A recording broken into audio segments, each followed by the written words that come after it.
Hello, friends. Today, I'm going to share with you the same method I've used for decades to calculate the intrinsic value of a stock. No fancy formulas, no Wall Street jargon, just simple, timeless principles. Let's get started. First, ask yourself, do I understand how this company makes money? If it's too complex, walk away. Stick to businesses you can explain to a 10-year-old. Coca-Cola sells drinks. Apple sells gadgets. Simple, durable models win. Intrinsic value is all about cash, real profits. Not accounting tricks. Look for a company's free cash flow over the past 5-10 years. Add them up, average them out. That's your starting point. Now, be conservative. If a company grew at 8% yearly, assume 5% or less. Avoid wild guesses. Remember, it's better to be roughly right than precisely wrong. $1 tomorrow isn't worth $1 today.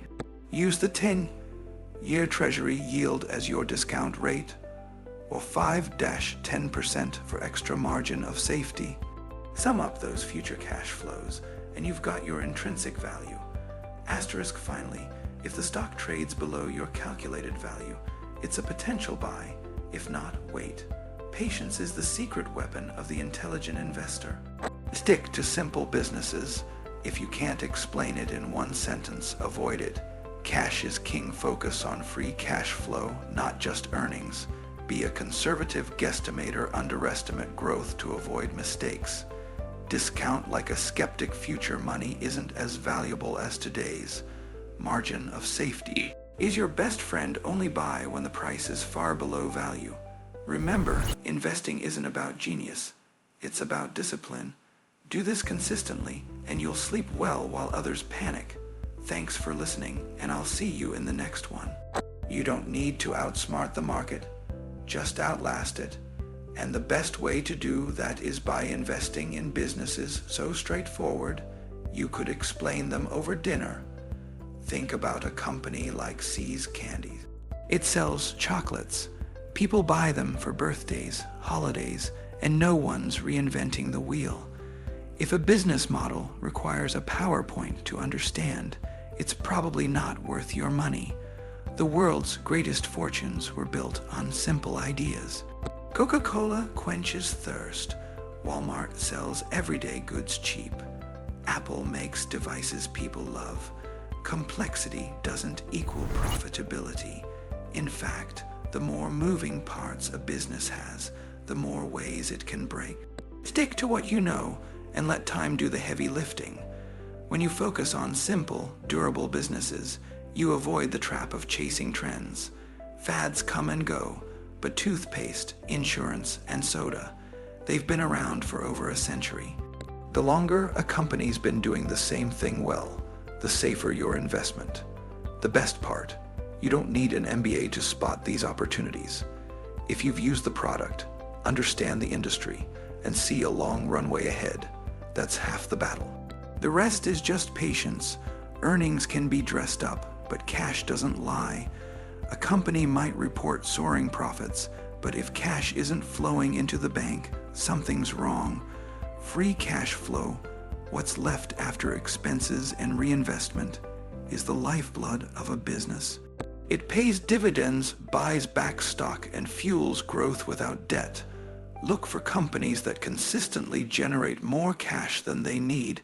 That's the mark of a well-run operation. If a business burns cash just to keep the lights on, walk away. The real winners print money year after year, through good times and bad. Accounting tricks can make losses look like gains, but you can't fake cash. A firm might depreciate assets or adjust earnings, but the bank balance tells the truth. That's why you'll never see me betting on flashy startups with bleeding balance sheets. Focus on businesses where cash piling up is a habit, not a surprise. Because when the market panics, rich companies don't just survive, they thrive. Optimism is expensive in investing. The moment you assume a company will grow faster than it ever has, you're begging for disappointment. History's full of next big things that never arrived. Instead, assume growth will slow, margins will tighten, and surprises will be unpleasant. If a company's grown at 10% annually, model it at 6%. If analysts predict 15%, ignore them. The future's uncertain, but the past isn't. Study decades of data, not quarters. The longer a company's track record, the harder it is to fake. This isn't about pessimism, it's about realism. By lowballing your estimates, you build in a cushion. If you're wrong, you're pleasantly surprised. If you're right, you avoided disaster. Either way, you win. The stock market's full of people who overpromise and underdeliver. Be the one who underpromises and overdelivers to yourself. Money today is worth more than money tomorrow. $1 in your hand now could be invested, saved, or spent. $1 promised in 10 years, it's a maybe. That's why you discount future cash flows to account for risk, inflation, and opportunity cost. Use the 10-year Treasury yield as your baseline. If it's 4%, your discount rate should be higher. Say 7-10%. Why? Because stocks are riskier than government bonds. If an investment doesn't beat that hurdle, it's not worth your capital. This isn't just math, it's discipline. The market will tempt you with stories of explosive growth. But the more uncertain the future, the bigger the discount should be. If a company's cash flows can't clear that bar, it's not a bargain, it's a gamble. The goal isn't to pinpoint an exact value, it's to ensure you're not overpaying. And if your calculations say pass, listen, there's always another opportunity. No calculation is perfect. You'll misjudge growth, overlook risks, or miss industry shifts. That's why you never pay full price. A margin of safety, buying at a steep discount to your estimated value, is your insurance against mistakes. If you think a stock's worth $100, buy at $70 or less.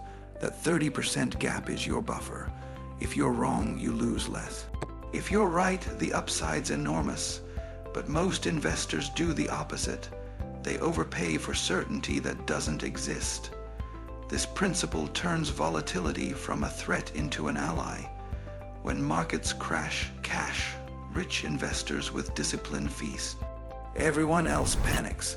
The difference isn't intelligence, it's patience and preparation. The biggest gains come from doing nothing most of the time.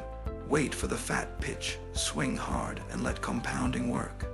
That's how you sleep well at night, knowing you didn't just follow the crowd, but outthought it.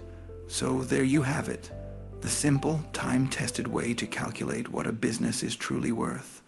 No shortcuts, no guesswork, just old-fashioned discipline.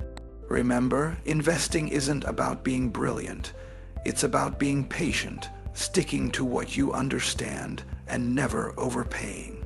The stock market will always tempt you with noise and excitement, but the real money is made in the quiet, boring decisions, buying wonderful businesses at sensible prices and holding them for decades. If you take nothing else away from this, remember this. The best investments don't require constant attention. They grow while you sleep. So focus on the fundamentals, ignore the hype, and let compounding do the heavy lifting. Because in the end, the market rewards those who think like owners, not gamblers. Now go out there, do your homework, and invest like you plan to own a business for life. And as always, thank you for listening. May your margins of safety be wide and your mistakes few. Happy investing!